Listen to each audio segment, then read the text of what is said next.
जलजीवन mission अंतर्गत चालू असलेल्या पाणी पुरवठ्याच्या पाण्याच्या टाकीचे बांधकामाची पाहणी करण्यासाठी पुसद पंचायत समितीचे गटविकास अधिकारी संजय राठोड यांनी दौरा सुरू केला असून आज ते वडगाव येथे आले असताना लाईव्ह न्यूज चॅनलचे प्रतिनिधी सुनील गंगाखेडे यांच्याशी त्यांनी बातचीत केली आहे। अधिकाऱ्यांची जी महापटाची जी कामं चालू आहेत त्यामध्ये जसं पहिल्यांदा आम्ही पिंपळगावला गेलो। पिंपळगावला जे काम झालेलं आहे तर ते जुनं काम आहे ते झालेलं, पण ते तिथलं जे टाकीचं आहे ते टाकी स्वच्छ करण्यासाठी आणि तिथलं जे पाईपलाईनचं अनुषंगाने थोडीशी अडचण होती। त्याच्यानंतर तिथून आम्ही हिवळणीला आलो।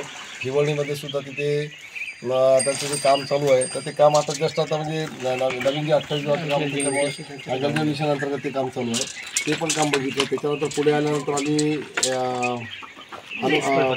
पन्हाळ्याला आलो।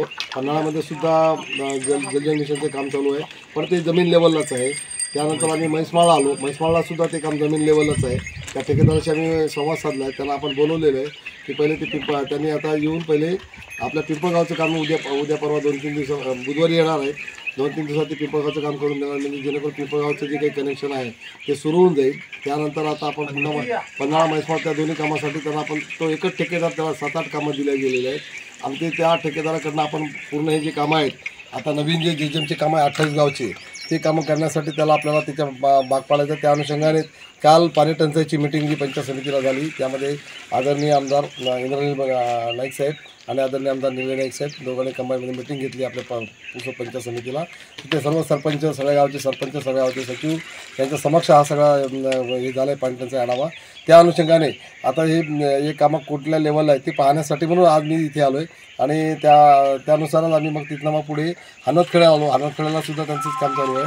त्यानंतर इथे वडगाव आणि वडगाव आता आपल्या हे वडगावमध्ये आलो आहे आणि इथून आता पुढे हंसापूरला पण जायचं आहे। आता या ठिकाणी आता जेजेमचं काम आहे म्हणून या कामाला थांबलो आपण। इथं आपलं जे जलजीवन मिशनचं जे जिल्हा परिषदचं काम चालू आहे त्या अनुषंगाने आपण इथं आलो। आता इथं पाण्याच्या टाकीचं काम झालेलं आहे। विहिरीच्यासाठी जो प्रॉब्लेम आहे तो प्रॉब्लेम आपल्याला सॉल्व्ह करावा लागेल लवकरच, जेणेकरून त्यानुसारच आपल्याला पुढे गावामध्ये पुढे आपल्या या जेजेमचं काम आपलं पूर्णत्वास येईल। त्यानंतर आता हंसापूरचं जे आहे त्याच ठिकाणी जाऊन तिथे सुद्धा आपलं जेजेमचं काम आहे त्या कामासाठी आता तिथं मी भेट द्यायला चाललो आहे। ॲक्च्युअलमध्ये हे जलजीवन मिशनचे जे काम आहे ते आपल्या पाणी पुरवठा विभागाकडनं होतात आणि मजीप्राचे जे काम आहे ते जीवन प्राधिकरणाचे काम आहेत, पण त्यांचे काम मागच्या 2 वर्षापासूनच ते काम पूर्ण न झाल्यामुळे त्या कामाला आता व्हिजिट म्हणून त्या अनुषंगाने तो एक अहवाल आपण एच डी साहेब तहसीलदार आपण तिथे आता कंबाईन मिटिंग 8 तारखेला राहणार आहे। त्या मिटिंगमध्ये या सगळ्याचा आपलं सांगोपांग चर्चा होऊन त्या हिशोबाने हा सगळा रिपोर्टिंग माननीय जिल्हाधिकारी महोदयांकडे सादर करायचा आहे।